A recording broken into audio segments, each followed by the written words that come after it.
Assalamualaikum, salam sejahtera dan selamat kembali semula ke channel Abang. Terima kasih sangat-sangat sudi nak dengarkan cerita yang Abang nak sampaikan hari ini. Hari ini ceritanya memang epik. Abang dapatkan cerita ni waktu Abang berjumpa dengan Tuan punya cerita sendiri dalam beberapa hari yang lepas. Dan cerita ni memang satu cerita yang sangat luar biasa. Daripada 3 gelas kopi Abang habiskan untuk dapatkan satu cerita yang cukup panjang, pengalaman yang luar biasa. Dan hujung-hujung cerita ni, dia punya plot twist memang sesuatu yang mengejutkan. Jadi tanpa membuang masa lagi sebelum kita mulakan cerita, marilah kita sama-sama berdoa kepada Allah Ta'ala. Semoga Allah panjangkan umur, murahkan rezeki, berikan kesihatan yang baik untuk kita semua dan permudahkan segala urusan kita dunia dan di akhirat. Dan semoga Allah memberikan syurga buat mak ayah kita serta memberikan keamanan untuk kita satu dunia. Amin ya rabbal alamin. Dan tanpa membuang masa lagi, Abang akan mulakan cerita kali ini dengan A'udzubillahi minasyaitonirrajim. Bismillahirrahmanirrahim. Allahumma salli ala Sayyidina Muhammad wa ala ali Sayyidina Muhammad. Cerita ini Abang dapatkan melalui perbualan depan dengan depan. 3 gelas kopi habis hanya untuk dapatkan satu cerita yang lengkap. Berlaku dekat Negeri Sembilan, tapi Tuan punya cerita tak nak ceritakan dekat Abang kat mana sebenarnya lokasi, dengan tujuan untuk mengelakkan perkara-perkara buruk berlaku. Sebab dia kata cerita ni boleh dikatakan keluarga dia ramai orang yang kenal. Jadi ceritanya, Mat yang sampaikan ke Abang. Jadi ceritanya, dia ni adalah seorang anak yang daripada 2 orang adik-beradik. Dia ada adik perempuan. Mak dia bekerja sebagai seorang nurse. Bapa dia pula kerja dekat luar negara. Sebagai apa Abang tak pasti. Tapi kalau tak silap Abang, bapa dia memang jarang-jarang ada dekat Malaysia. Selalunya ada dekat luar negara. Dan dia ada atuk dengan nenek sebelah mak yang sangat baik dengan dia dan sangat-sangat melindungi dia daripada kecil sampailah atuk dia meninggal dunia. Dan selalu atuk dia beritahu satu perkataan yang bagi dia tak faham pada awalnya, tapi dia bila dah tahu kesudahan cerita ni, barulah dia rasa, oh inilah sebenarnya apa yang atuk dia sampaikan, yang cuba atuk dia sampaikan. Tapi bukan atuk dia aja, mak dia pun cakap benda yang sama, iaitu apa pun yang terjadi, redha. Ini semua takdir daripada Allah Ta'ala. Apa pun dia main lastik burung, panjat pokok, tetap juga dia akan ungkap perkataan ini, redha walaupun apa yang terjadi, terima takdirnya. Jadi sejak daripada kecil benda tu dah tertanam dekat dalam diri dia, dan setiap kali dia menghadapi masalah, itulah juga yang dia ulang-ulang dalam pemikiran dia supaya dia rasa lebih tenang dan menerima segala takdir yang Allah telah tentukan pada dia. Ceritanya bermula, hidup keluarga dia ni memang aman damai, tak ada masalah. Bapa dia selalu kat luar negara kan tadi Abang cakap. Ceritanya bermula pada umur dia darjah 17 tahun. Pada waktu tu, bapa dia balik daripada luar negara. Dan tu pula, selang 2-3 hari tu adalah hari jadi dia.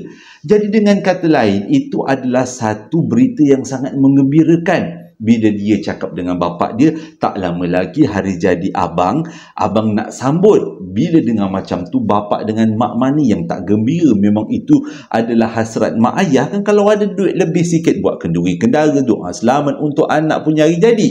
Jadi mereka sekeluarga pun bercadanglah untuk sambut hari jadi dekat rumah atuk dia di satu kawasan di kampung di Negeri Sembilan. Abang pun tak pasti, tapi abang rasa ngala-ngala ke Kuala Pilah macam tu lah. Jadi pada hari yang ditetapkan, mereka sekeluarga pun pulanglah ke kampung. Dekat kampung tu dah tunggulah pakcik dengan makcik. Diorang pun siaplah bergotong royong untuk membuat membuat majlis hari jadi si Mat ni tadi. Bila tengok pakcik dengan makcik datang, saudara mara datang, sepupu sepipit lah kan, datang semuanya gembiralah nak menyambut, bergotong royong. Jadi habis masak tu, majlis hari jadi pun dilaksanakanlah lebih kurang pukul selepas Zuhur. Lupa abang nak beritahu sebelum abang masuk pada cerita lanjut. Atuk kepada Mat ni adalah seorang yang alim dekat kampung tu. Memang dia adalah antara orang yang dihormati. Pada masa yang sama, si atuk ni juga adalah seorang perawat. Dia boleh menawar-nawarkan kalau ada seseorang tu terkena benda-benda daripada alam sebelah. Nenek dia pula memang seorang suri rumah. Jadi dia kata, kalau apa-apa tentang doa, tentang selawat, banyak sangat atuk dia ajarkan sejak daripada dia kecil sampailah atuk dia meninggal dunia. Jadi kita sambung balik masuk dalam cerita. Jadi bila hari jadi dia pun disambut dengan bacaan doa selamat, ada tiupan kek, macam-macam lah makanan. Jadi saudara mara datang, sepupu-sepupu datang, meriahlah hari itu. Jadi hari jadinya majlis bermula daripada lepas Zuhur, lebih kurang pukul 3, tamatnya pukul 5 petang. Bila habis pukul 5 petang, majlis pun habis, dah siap-siap kemas. Semua adik-beradik mak dia balik ke rumah masing-masing. Jadi termasuklah dengan sepupu-sepupu pun balik rumah masing-masing. Kat sini permulaan ceritanya. Jadi dia kata, bila dah habis semua sepupu balik tu, dia rasa sunyi lah kan nak main dengan adik. Waktu tu adik masih lagi kecil, tak tahu nak cakap apa-apa, huha-huha macam tu je lah. Jadi dia pun mainlah sorang-sorang dekat depan rumah, sepak-sepak batu, lastik-lastik burung, merayau sana sini, naik basikal. Rumah kampung dia punya halaman kan luas kan, nak main dengan sepupu tak ada. Tiba-tiba dia pun, bukan tiba-tiba, pada waktu tu atuk dia ada dekat dalam rumah. Atuk, nenek, bapak dengan mak dia masih lagi ada dekat dalam rumah. Dia sorang-sorang aja yang main dekat depan rumah, kawasan halaman rumah. Jam menunjukkan pukul 6 petang. Tengah-tengah dia main tu, seronok-seronok dia buat menghibur-hiburkan hati sendiri. Tiba-tiba dia dengar ada orang panggil nama dia. Mat. Mula-mula dia ingatkan atuk dia yang panggil. Suara tu pula datang daripada dalam rumah. Tanpa berlengah-lengah, Mat pun teruslah berlari masuk ke dalam rumah. Ya tok, atuk panggil saya ke? Atuk tu cakap, atuk tak ada panggil engkau. Dia kata, pergilah main kat depan tu, tapi jangan lupa masuk sebelum maghrib. Dia kata. Jadi Mat pun sambunglah main. Tengah-tengah main, tiba-tiba dia dengar lagi sekali atuk dia panggil dengan suara yang agak kuat. Mat! Jadi dia pun baru nak masuk dekat dalam rumah sebab dia dengar suara tu datang daripada dalam rumah. Baru dia nak berlari masuk ke dalam rumah, tiba-tiba dia dengar sekali lagi suara atuk dia memanggil dia. Mat! Kali ini bukannya datang daripada dalam rumah, tapi datang daripada satu pokok besar yang terletak di sebelah rumah. Pada waktu tu dia tergamam. Ini atuk dia panggil daripada dalam rumah ke ataupun daripada tepi pokok. Jadi dia fikir mungkin pada waktu tu dia kata dia tersalah dengar. Dia pun sambunglah main basikal. Tengah-tengah berkayuh, dia dengar lagi sekali suara yang agak kuat. Panggil, Mat, seolah-olah macam marah dia sebab tak menyahut panggilan tu. Tapi kali ini suara atuk dia panggil daripada dalam satu kawasan semak yang ada dekat sebelah rumah. Waktu tu dia tak boleh jadi. Dia kata dia kena pergi ke arah suara tu. Mungkin atuk dia perlukan dia minta pertolongan ke apa. Dia pun turun daripada basikal nak menghala ke arah mana datangnya suara tu. Tiba-tiba dia dengar satu suara yang memang cukup bergema kuatnya, datangnya daripada bumbung rumah mereka. Bumbung rumah atuk dia. Mat! Waktu tu dia pun tak jadilah ke arah suara yang sebelumnya panggil. Dia pun tolehlah ke arah bumbung rumah atuk dia. Waktu tu dia tak tahu nak bagi reaksi apa. Yang ada dekat atas bumbung rumah atuk dia adalah satu makhluk yang macam laba-laba besar. Tangan dengan kakinya agak terkepak sikit. Dan yang pelik sekali, seluruh anggota makhluk tu berwarna hitam. Tetapi badan dia seolah-olah diseliputi dengan kain berwarna putih suram. Putih-putih coklat. Waktu tu dia pandang aja makhluk yang ada dekat atas bumbung tu. Dan makhluk tu pun dengan tak semena-mena dia memutarkan kepala dia terbalik. Daripada dagu dia ke bawah, dagu dia ke atas, dan patutnya rambutnya ke atas tapi rambutnya ke bawah. Diterbalikkan kepalanya. Pada waktu tu Mat tak boleh nak bagi reaksi apa-apa. Sebab inilah pertama kali dia tengok makhluk yang selalunya ada dekat dalam TV, yang dipanggil alien, ada dekat depan mata dia. Dia pandang makhluk tu. Makhluk tu terus panggil nama dia. Mat. Mat, waktu tu Mat tak boleh nak buat apa-apa, nak panggil atuk dia pun dia tak boleh. Dia rasa dia terpaku dekat depan makhluk tu dengan mukanya dipandang ke arah makhluk tu yang terletak di atas bumbung. Tiba-tiba bahu dia ditepuk oleh seseorang dan dia pandang belakang, rupanya atuk dia. Atuk dia tanya, "Engkau kenapa tiba-tiba pandang bumbung?" Atuk tengok, "Daripada tadi kau pandang bumbung tak berkelip-kelip. Ada apa sebenarnya?" Dia pun cakap, "Mat nampak sesuatu." Mat ingatkan atuk. "Macam mana bentuknya?" Mat ceritalah bentuk dia. Atuk dia terus mengucap panjang. Waktu tu sebenarnya dah masuk pukul 7, dekat-dekat pukul 7. Sebabnya atuk dia keluar daripada rumah nak pergi masjid. Nak start motor, tiba-tiba tengok cucu dia tercegat dekat depan rumah pandang bumbung. Itu dia yang dia tepuk cucu dia. Jadi pada malam tu atuk dia tak jadi nak pergi masjid. Malam tu masuk. Habis-habis dia jumpa Mat depan rumah tu, dia pun ajak Mat masuk rumah. Selepas masuk rumah, Mat ceritakan, dia minta Mat ceritakan benda ni dengan bapa dia, dengan mak dia. Jadi Mat pun ceritalah apa yang dia nampak. Semua ahli keluarga tu tergamam, seolah-olah macam mendapat satu perkabaran yang sangat dahsyat. Jadi hasil perbincangan yang dia pun tak dengar di antara emak dia dan juga atuk dia, tiba-tiba atuk dia cakap apa? "Selepas sembahyang Isyak, sebelum kita makan malam, kita semua kena berkumpul dekat ruang tamu, kita kena buat sesuatu."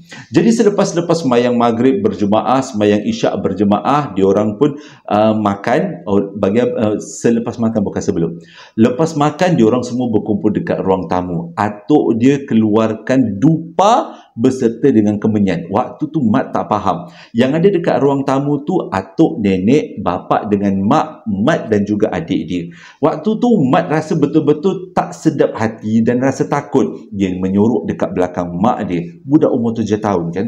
Atuk dia baca kemenyan, salah. Atuk dia baca beberapa surah dan juga dia tiup ke arah kemenyan. Dan tak semena-mena, asap daripada kemenyan tu merebak ke seluruh kawasan dalam ruang tamu rumah atuk dia. Dan tiba-tiba lampu rumah atuk dia berkelip 3 kali dan makhluk yang muncul dekat atas bumbung petang tadi muncul di tengah-tengah ruang tamu. Dan Mat secara spontan dengan kuatnya bagi tahu, "Tok, inilah bendanya." Waktu tu satu keluarga tergamam bila melihat apa yang ada dekat tengah ruang tamu. Dia rupa seperti seekor laba-laba dengan kepala manusia dan badan dia diseliputi dengan kain-kain carik-carik warna putih.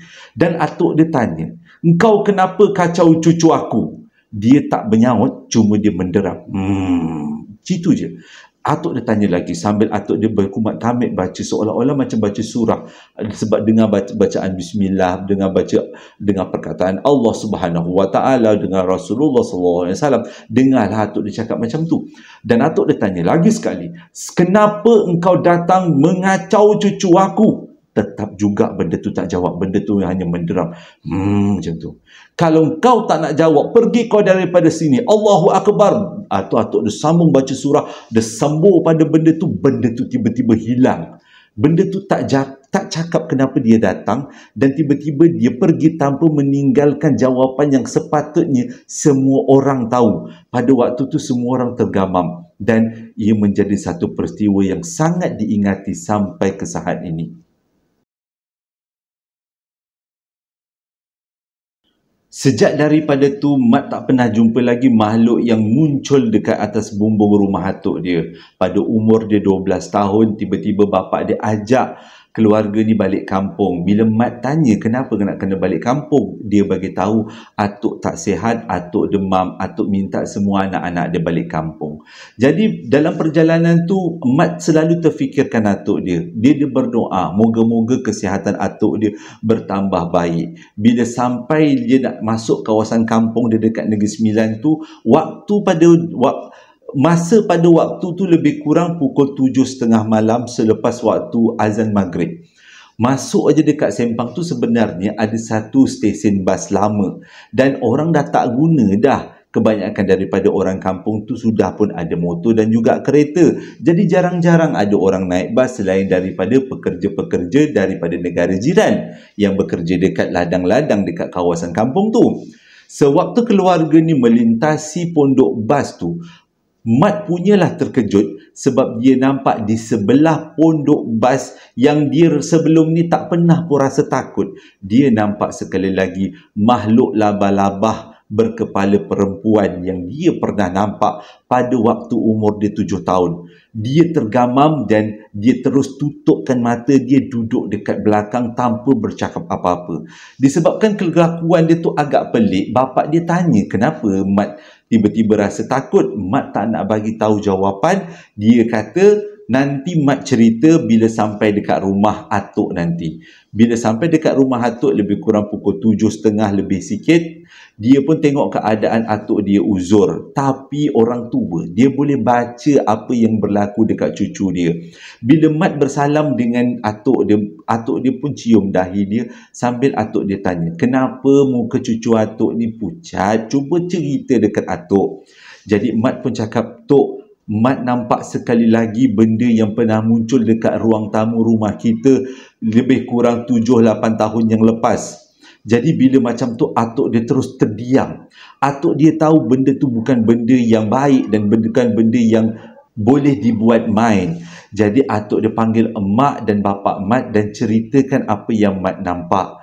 Dan atuk dia pada hari tu bersungguh-sungguh nak buat sekali lagi acara yang pernah diorang lakukan beberapa tahun yang lepas. Dalam keadaan payah-payah, atuk dia cuba cari dupa dan juga kemenyan untuk seru sekali lagi makhluk tu dan bertanya kenapa sekali lagi datang mengacau cucu aku. Tapi hasrat atuk dia terbatal sebab kudrat atuk dia betul-betul memang tidak mengizinkan. Atuk dia begitu susah payah nak bangun daripada tempat tidur. Ini kan pula nak pergi ke ruang tamu nak memanggil menyeru, takut benda tu nanti memberi keburukan kepada kesihatan atuk dia. Jadi mereka sekeluarga membatalkan acara untuk memanggil makhluk tu sebab keadaan atuk yang tidak mengizinkan. Mat sebenarnya tak nak atuk dia panggil sebab dia tak sanggup nak melalui apa yang dia dah lalui dalam beberapa tahun yang lepas.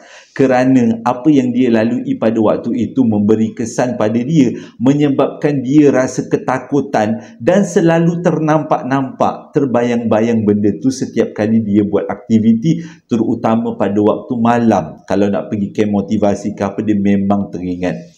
Keadaan atuk dia memang sangat tidak mengizinkan, semakin hari semakin lemah dan semua adik-beradik mak dia dipanggil sebab keadaan atuk dia semakin nazak. Dan dengan takdir Allah Ta'ala, pada waktu tu atuk dia menghembuskan nafas yang terakhir. Mat adalah antara yang paling sedih atas kematian atuk dia, pemergian atuk dia, kerana atuk dia betul-betul rapat dengan dia. Pada masa yang sama, Mat selalu rasa selamat bila bersama dengan atuk dia sebab atuk dia adalah seorang yang sangat boleh dikatakan Quran berjalan, seorang yang sangat alim dan sangat berdoanya makbul. Jadi bila perginya orang-orang macam tu, kita akan terasa satu kehilangan yang sangat luar biasa. Jadi pada atuk dia meninggal pada waktu subuh dan jenazah selamat dikebumikan selepas pukul 11. Lebih kurang sebelum Zuhur, atuk dia dah pun selamat dikebumikan. Jadi malam tu selepas kenduri tahlil, Mat dan ahli keluarga lain masih lagi berada dekat rumah tu kerana mereka bercadang untuk mengadakan kenduri selama 3 hari 3 malam mengikut adat-adat orang kampung tu. Jadi pada malam pertama atuk dia tak ada di rumah tu, Mat rasa sangat susah hati dan dia rasa sedih. Jadi pada malam tu Mat tak boleh tidur. Lebih kurang pukul 1 pagi, Mat bangun dan Mat tengok di sekeliling kawasan rumah dia. Pada waktu rumah dia penuh dengan ahli sedara mara, sepupu, sepapat, ke anak-anak beranak atuk dia. Sebabnya baru kehilangan kan. Jadi dia tenunglah keadaan sekeliling. Tiba-tiba dia ternampak satu kursi malas. Dan dia teringat kursi malas tu adalah kepunyaan atuk dia dan tempat atuk dia baring dekat kursi malas tu sambil berselawat. Jadi untuk menghilangkan rasa rindu, dia pun duduklah dekat atas kursi malas tu kepunyaan atuk dia. Dan kursi malas tu sebenarnya betul-betul menghadap pintu utama. Kenapa dia diletakkan di pintu utama? Sebab ada kalanya orang datang berjumpa dengan atuk dia, minta pertolongan, minta doa. Jadi dia duduklah dekat atas kerusi tu. Tak tahulah kenapa tiba-tiba hatinya terdetik, seolah-olah di sebalik pintu tu ada atuk dia yang dah balik. Maksudnya roh atuk dia datang. Dia tergerak, dia tak nampak tapi dia tergerak. Lepas habis dia tergerak, rasa perasaan yang lain macam tu, tiba-tiba pintu tu diketuk 3 kali. Waktu tu Mat betul-betul rasa macam nak tahu sama ada dia perlu buka pintu atau tidak, nak tengok siapa yang ketuk. Adakah betul-betul atuk dia balik? Dan dia pun tak jadi duduk aja dekat atas kerusi tu dan cuba lihat sebenarnya apa yang berlaku. Dan selepas ketukan tu 3 kali di pintu hadapan, pintu utama, tiba-tiba ada satu benda cahaya warna putih menembusi pintu hadapan dan masuk ke dalam rumah, berdiri betul-betul depan Mat. Pada waktu tu Mat tergamam.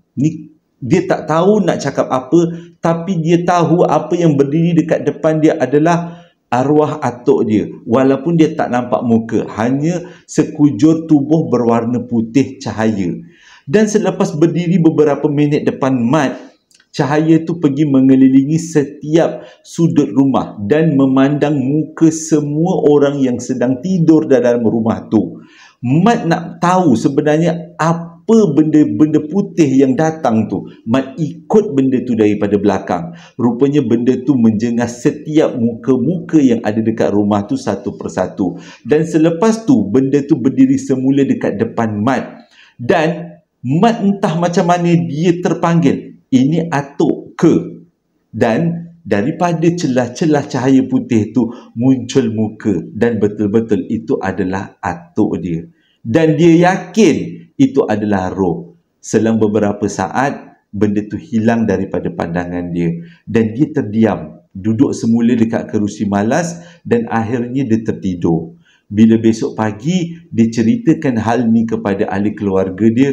Ahli keluarga dia semua marah dekat dia. Kenapa tak kejut Pak Engah? Kenapa tak kejut Pak Long? Pak Long pun nak jumpa dengan arwah atuk. Tapi Mat kata dia pun tak tahu macam mana nak cakap sama ada itu roh atau bukan. Tapi apa yang dia nampak seolah-olah seperti atuk dia datang balik menjenguk cucu-cucu dia. Dan pada keesokannya, dia bertanyakan hal tu. Ada beberapa orang pakcik tanyakan hal tu kepada imam yang datang untuk buat tahlil doa selamat. Dan imam tu beritahu memang ada yang mengatakan bila seseorang meninggal dunia, rohnya akan balik ke rumah atas izin Allah Ta'ala. Itu bukan semestinya, tapi ada kalanya terjadi.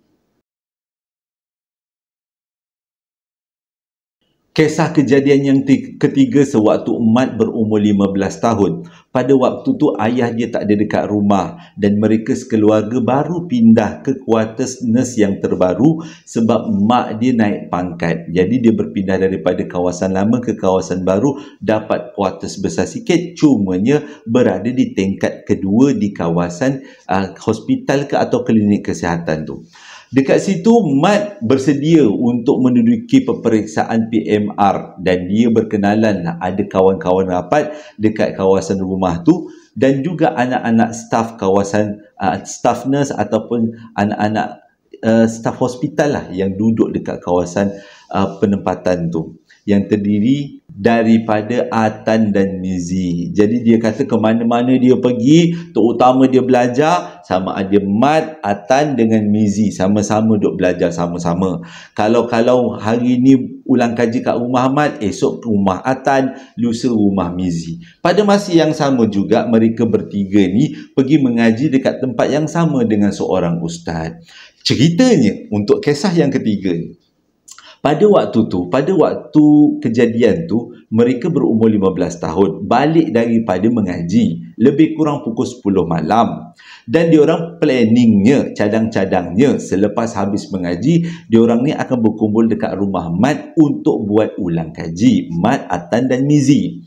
Jadi diorang pun baliklah daripada rumah ustaz yang mengaji tu yang terletaknya dekat dengan kawasan masjid, berjalan kaki. Dalam perjalanan tu, tiba-tiba Mat nampak daripada jauh sekali lagi makhluk yang dia pernah nampak 2 kali sebelum ni ada duduk dekat puncak pokok. Pada waktu ni keadaan saiz dia semakin besar dengan matanya berwarna merah. Kalau sebelum ni matanya warna putih, tapi kali ni matanya berwarna merah. Mukanya hitam, badannya seperti dibaluti dengan kain putih. Mat tundukkan kepala sebab dia nak mengelakkan daripada kawan-kawan dia takut.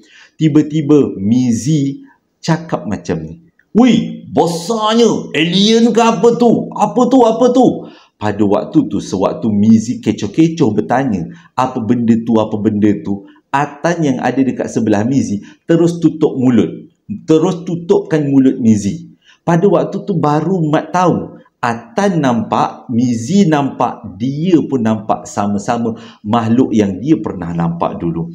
Jadi diorang pun cepatkan langkah sampailah dekat rumah Mat. Bila sampai dekat rumah Mat, tiga-tiga orang tak berani nak cakap, nak bercerita semula apa yang diorang nampak tadi.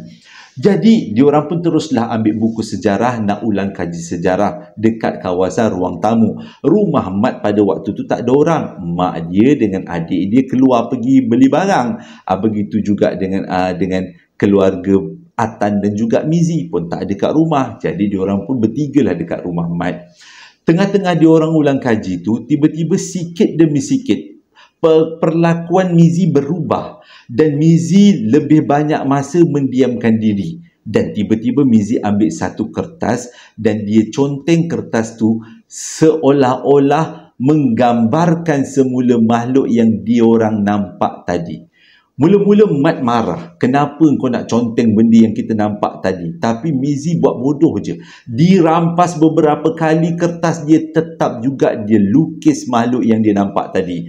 Jadi untuk menjadikan keadaan tidak begitu tegang, Mat dan juga Atan biarkan Mizi melukis apa yang dia nak lukis.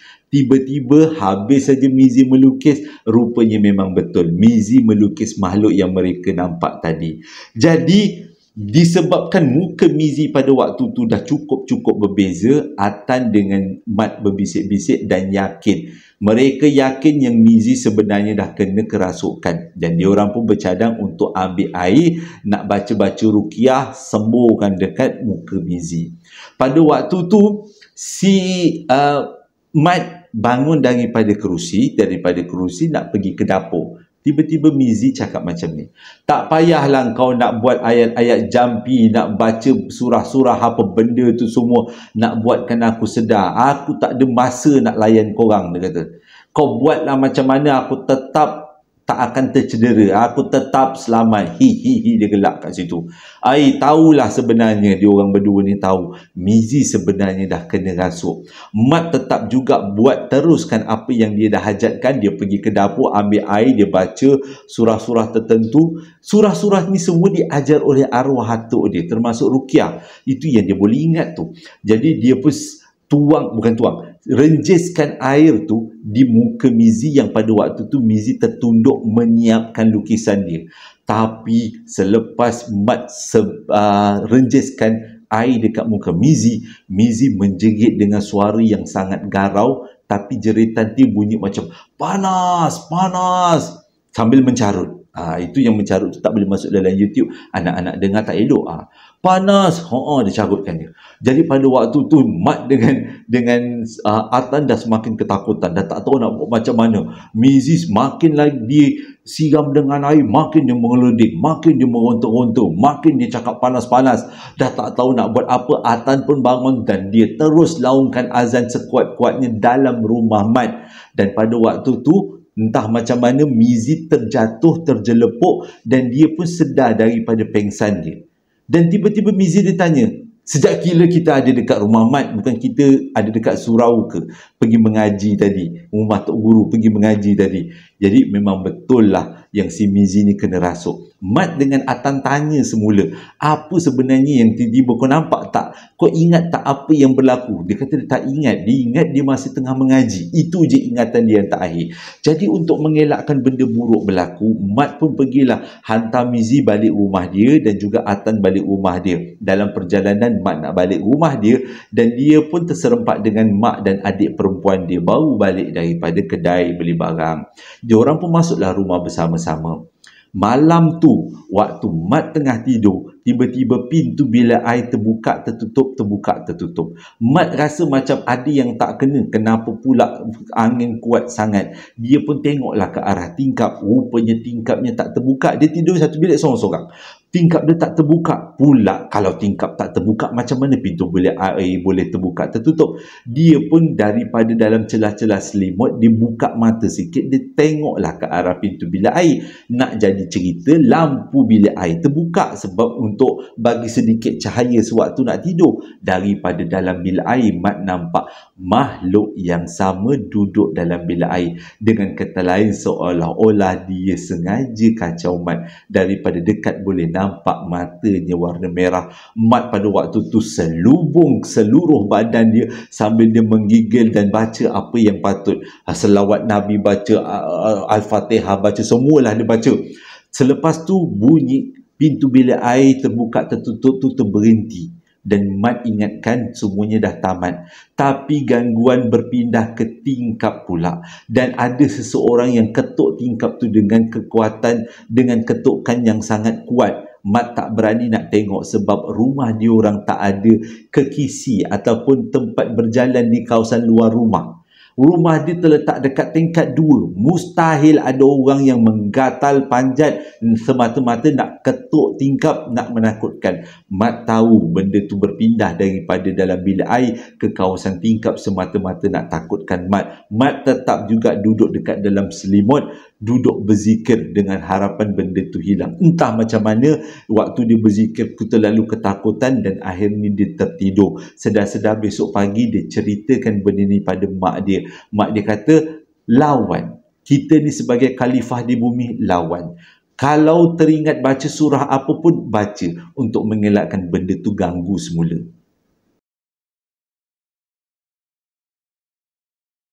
Pada umur Mat 21 tahun, Mat dapat kerja dekat Johor Bahru. Dia kerja dekat satu kilang yang ada shift-shift. Biasalah, kalau kerja kilang ni memang penat lah kan. Terutama dalam shift-shift. Tapi Mat kata dia tak ada masalah, dia kerja dengan ikhlas. Disebabkan dia terlalu penat bekerja, selalunya selepas balik kerja, dia mesti lepak-lepak dekat kawasan tangga dekat rumah dia. Pada waktu ni, dia duduk menyewa dekat satu flat dekat Johor Bahru. Nak jadi cerita pada satu malam tu, dia kata dia memang ingat pada malam Jumaat.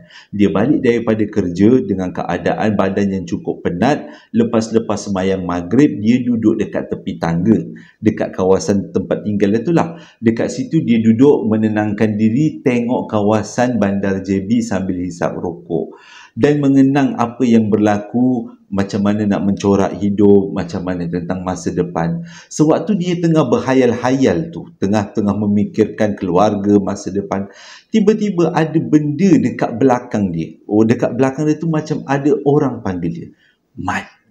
Pada waktu tu dia pun tak terfikir untuk toleh. Dia pun rasa mungkin dia angin kuat agaknya yang berlaga-laga dengan batu bata ataupun dengan dinding-dinding besi, dinding-dinding batu tu yang menyebabkan boleh muncul suara orang panggil Mat. Tapi bila kali kedua ada benda panggil Mat dekat belakang badan dia, dan tak semena-mena, Mat pun tolehlah ke belakang untuk pastikan kawan dia ke ataupun apa ke, kucing ke. Sekali dia pandang belakang, dia nampak benda tu yang dia pernah nampak pada 3-4 kali sebelum ni. Dengan keadaan dia terlalu terkejut, dia sebut Allahu Akbar sambil tangan dia melempang benda tu. Dia kata dia lempang betul-betul, bersungguh-sungguh dia lempang, dan benda tu tiba-tiba hilang dan dia rasa tangan dia kebas sakit. Dan bila dia tengok tangan dia, tapak tangan dia cukup merah dan mula membengkak. Pada malam tu dia dah tak tahu, dia terlalu takut. Dia cuba telefon kawan-kawan dia dan budak-budak di rumah dia yang lain. Dia kata dia dah tertampar setan. Tak tahulah kenapa, macam mana nak buat dengan tangan ni. Makin lama makin sakit. Tapi dia kata dalam hati rasa puas juga, dapat juga aku lempang benda ni, dia kata. Jadi kawan-kawan dia pun tolonglah. Okey, jangan risau, besok pagi kita orang bawa kau. Ada seorang pakcik ni memang bagus perubatannya dekat kawasan-kawasan kita ni. Okey, jadi malam tu dia terpaksa menahan kesakitan sebab tangan dia tadi bengkak merah, menampas sesuatu yang dia tak tahu, tak pasti daripada mana. Jadi besok pagi dia pun, dia dengan kawan-kawan dia dengan satu kereta, dia orang pun carilah dekat rumah seseorang lelaki yang bernama Tok Ngah. Katanya Tok Ngah tu memang sangat bagus dalam perubatan, perawat untuk alam sebelah. Jadi banyak orang minta khidmat dengan dia. Pergilah dekat kampung yang dimaksudkan. Waktu tu petang, bukanlah malam, dia kata. Merayau-rayau kat sekitar kampung tu, ikut pada alamat yang diberikan. Tapi rumah Tok Ngah tu tak jumpa-jumpa. Akhirnya dia pun terserempak dengan seorang lelaki yang melintas dekat tepi jalan. Tanya, mana rumah Tok Ngah, dik? Bang, dia kata. Lepas tu dia kata, lah rumah Tok Ngah, aku tengok kau tadi macam dah ada dekat rumah Tok Ngah. Tu rumah Tok Ngah tu. Pergi dekat Selekoh tu. Dia orang pun kata, Selekoh tu kan belukar abang, tak ada apa-apa. Lah situlah rumah Tok Ngah. Cuba kau tengok betul-betul. Kau ni salah agaknya. Jadi dia orang pun patah balik naik kereta tadi tu, pergilah dekat kawasan tu. Baru je sampai depan kawasan yang dikatakan belukar tu, dia orang punyalah terkejut. Ada rumah Tok Ngah yang selama tadi dia orang berpusing-pusing, dia orang nampak macam belukar, tak nampak macam rumah ataupun taman pun. Yang dia orang nampak hanyalah pokok tinggi-tinggi. Tapi yang ada dekat depan mata dia orang adalah rumah dengan halaman yang cantik. Mana datangnya belukar tadi? Dia orang pun terdiam. Jadi dia orang sebelum turun daripada kereta, dia orang berbincang, betulkah apa yang kita nampak tadi tu? Keempat-empat bagi jawapan yang sama. Ya, kita nampak belukar, tapi sebenarnya tu rumah orang. Dia orang pun turun daripada kereta, bagi salam, orang tua terkeluar, salam. Lepas tu dijemput naik. Lepas dah jemput naik, Tok Ngah, dia orang cakap lah, dia orang datang ni untuk mengubat Tok Ngah. Tapi tadi dia orang tersesat. Tok Ngah tu jawab apa? Memang betul kau orang tersesat. Aku tengok engkau tadi merayap-rayap depan rumah aku. Berpusing-pusing depan rumah aku. Aku tengok juga dah kenapa budak-budak ni duduk berpusing-pusing depan rumah. Tapi tak masuk-masuk. Rupanya pada waktu tu Mat dengan kawan-kawan dia dah sesat. Jadi selepas ceritakan apa yang berlaku, si Tok Ngah ni pun tengok tangan dia pun, bacalah rukiah apa yang patut. Bengkak tangan dia tak semena-mena hilang. Dan dia pun ceritalah, Mat ceritakan apa yang dia nampak, apa yang berlaku. Dan Tok Ngah tu tanya, pernah tak mimpi pelik-pelik? Mat beritahu dia pernah mimpi pelik-pelik, dapat baby terjun daripada bangunan, semua benda-benda yang berkaitan dengan saka. Pada waktu tu Tok tu cakap, Mat, sebenarnya Atuk nak beritahu kau, tapi kau jangan gelabah, dia kata. Mengikut apa pengalaman Atuk, engkau ni sebenarnya terkena saka. Dan ada saka keturunan yang ikut engkau, dia kata. Tapi saka ni bukan datang daripada keluarga engkau. Datangnya saka ni daripada keluarga engkau yang satu lagi. Waktu tu Mat dah pelik. Keluarga satu lagi? Tok, saya ada satu keluarga je, Tok. Saya tak ada keluarga lain. Belum berbini lagi, Tok. Kalau ada keluarga mertua, mungkin akan datanglah ada keluarga mertua. Datuk Atuk dia cakap, itu je Atuk yang Atuk rasa berdasarkan pengalaman Atuk. Dan Atuk tak boleh nak ubat kau. Sebabnya apa yang mendamping dengan kau ni terlalu kuat. Jadi Mat pun baliklah rumah dengan kawan-kawan ni. Hujung minggu tu dia tanya dengan mak dia. Dia cerita dengan mak dia apa yang berlaku, apa yang terjadi. Mak dia kata tak apalah, apa-apa pun terjadi, takdir ni terimalah, Allah Ta'ala nak uji. Selang beberapa hari, tiba-tiba Mat dapat panggilan telefon daripada seorang perempuan. Dan dia nyatakan, ini adakah Mat? Mat sekian-sekian nama, ni. Dia beritahulah. Mat terkejut. Makcik ni siapa? Jangan panggil makcik, ini Mama, dia kata. Mama? Mama mana pula? Mama saya ada kat rumah. Tak, itu Mak, ini Mama, dia kata. Nanti kalau cuba tanya dengan Mak, suruh Mak cerita. Nama Mama adalah, contohnya lah, nama Mama adalah Nora, kata. Jadi bila dah habis-habis berbualan telefon tu, si Mat ni pun tanyalah dengan mak dia. Mak, dia kata, ada perempuan telefon namanya Nora. Dia kata dia mama kepada Mat, dia kata. Jadi dengan keadaan yang sedih, akhirnya mak dia cerita, rupanya Mat ni bukanlah anak kandung dia, cuma dia susukan Mat. Mat sebenarnya ada keluarga lain dan keluarga Mat duduknya di Kelantan. Dengan kata lain, keturunan Mat adalah daripada Kelantan dan Mat adalah anak angkat keluarga ni. Jadi hasil daripada apa yang Mak dia terangkan, barulah Mat tahu rupanya selamanya dia anak angkat. Kenapa dia menjadi anak angkat? Kerana keluarga tu ditimpa satu musibah yang sangat besar. Keluarga tu sebenarnya bukan daripada Kelantan tu, bukanlah keluarga kesebarangan. Mereka adalah keluarga bidan diraja, yang mana tok nenek keturunan mereka adalah bidan besar di kerajaan Siam satu masa dulu. Dan bidan tu telah membela berpuluh-puluh ekor makhluk, dan makhluk-makhluk ni akan diturunkan secara keturunan kepada anak yang sulung. Ini menjadikan mak kandung kepada Mat menyerahkan Mat kepada kawan baik dia, iaitu mak susu atau mak angkat yang membela Mat sampai besar. Bila dengar cerita tu, barulah Mat tahu rupanya yang ikut dia selama ni adalah makhluk keturunan daripada ibu kandung dia. Cumanya dia kata makhluk ni adalah makhluk belaan seorang bidan. Jadi kebanyakan daripada ilmu berkaitan dengan ilmu perbidanan. Sejak daripada tu, Mat setiap kali kalau orang minta berurut, dia boleh urut. Dan lepas dia kahwin, dia boleh sengkak suami, dia boleh urut dan sengkak isteri dia. Maksudnya urutan-urutan orang bersalin dia tahu. Tapi semakin lama dia menggunakan kelebihan-kelebihan ini, semakin dia nampak benda tu muncul kerap depan mata dia. Kali ni dia dah tak takut. Cuma ni semakin kerap benda tu muncul, dia sendiri tak dapat nak membezakan yang mana realiti, yang mana bukan. Sampaikan dia terpaksa mendapat khidmat atas nasihat isteri dia yang dah kahwin pada waktu tu. Dia dapat khidmat sekretaris, makan ubat. Dengan ubat yang dia makan, barulah dia dapat bezakan yang mana realiti, yang mana makhluk alam sebelah. Dan beberapa peristiwa dia pernah buat sesuatu yang dia tak sedar. Ini semua sebabkan dia menggunakan kelebihan-kelebihan apa yang ada pada saka seorang bidan diraja.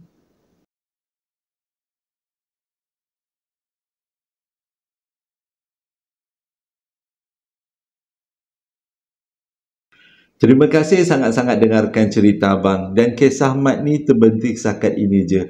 Mat kata sekarang ni dia makan ubat, dia cuba untuk pulih seperti sedia kala, dan dia banyak mengikuti kelas-kelas agama, dan dia memperkuatkan diri dia dengan ruqyah-ruqyah yang dia pernah ajarkan oleh tok guru dan juga atuk dia, untuk mengelakkan daripada benda tu mengacau, untuk membuang saka daripada keturunan bidan pula tu. Bukan satu benda yang biasa, yang senang. Jadi abang harap cerita kali ini memberi pengajaran untuk kita semua. Dan sebelum abang tamatkan cerita, abang nak sampaikan beberapa ucapan selamat hari jadi. Dan 2 video abang tak sampaikan ucapan kan. Ucapan hari jadi yang pertama datangnya daripada Aisyah Bau, seorang bonda. Dia nak ucapkan selamat hari jadi buat anak-anaknya. Yang pertama, anak dia yang bernama Norazaliza, yang mana hari jadinya jatuh pada 1 hari bulan 8. Yang kedua buat anaknya yang bernama Nur Suzianti, yang mana hari jadinya jatuh pada 14 hari bulan 8. Dan yang ketiga buat anak lelaki ni yang bernama Muhammad Zulhilmi, yang mana hari jadinya jatuh pada 31 hari bulan 8. Dan juga buat cucunya, cucu kesayangannya yang bernama Ashraf Zubli Kuzairok. Abang kena tengok tulisan ni sebab nama ni susah sikit. Yang mana hari jadinya jatuh pada 30 hari bulan 8 yang hari tu. Dengan ucapan selamat hari jadi buat insan-insan yang tersayang. Semoga Allah sentiasa merahmati. Selamat hari jadi daripada abang buat Asrul. Semoga hari jadi kali ini memberikan kebahagiaan dunia dan di akhirat, dan semoga dipanjangkan umur, dimurahkan rezeki, diberikan kesihatan yang baik, yang mana hari jadinya jatuh pada 29 hari bulan 8 hari itu. Ucapan hari jadi juga abang tujukan buat Muhammad yang mana hari jadinya jatuh pada 26 hari bulan 8 dengan ucapan selamat hari jadi dan semoga panjang umur, murah rezeki, berikan kesihatan yang baik dan dipermudahkan segala urusan. Ucapan seterusnya datang daripada seorang bonda Sahmurah. Dia nak buat ucapan buat anak-anaknya, iaitu Aufa Daniel yang mana hari jadinya jatuh pada 31 hari bulan 8 dan Aufa Zakwan yang mana hari jadinya jatuh pada 27 hari bulan 9. Dengan ucapan selamat hari jadi buat anak-anak tersayang, semoga Allah sentiasa merahmati dunia dan di akhirat dan memberikan masa depan yang cemerlang untuk kalian. Dan ucapan yang terakhir datangnya daripada Puan Husna. Dia nak ucapkan selamat hari jadi buat ayahnya yang bernama Encik Johari yang mana hari jadinya jatuh pada 23 hari bulan 8 genap umur 66 tahun. Dengan ucapan selamat hari jadi ayahanda, semoga Allah sentiasa bersama-sama ayahanda dan merahmati ayahanda. Dan juga Puan Husnah nak ucapkan happy anniversary buat dirinya dan suaminya yang mana perkahwinan mereka jatuhnya pada 25 hari bulan 8 beberapa tahun yang sudah. Semoga Allah memberikan perkahwinan yang sakinah mawadah warahmah sehingga ke akhir hayat. Dan Puan Husna juga nak mengucapkan selamat hari jadi buat anak buahnya yang bernama Nafis Nukman yang mana hari jadinya jatuh pada 28 hari bulan 8 dengan ucapan selamat hari jadi buat anak buahku, semoga sentiasa dirahmati Allah. Terima kasih dengarkan cerita abang kali ini. Abang rasa inilah cerita paling panjang pernah abang ceritakan. Abang harap ia tidaklah menjemukan. Kita ambil iktibar daripadanya. Hingga berjumpa lagi dalam 2 hari akan datang. Assalamualaikum warahmatullahi wabarakatuh.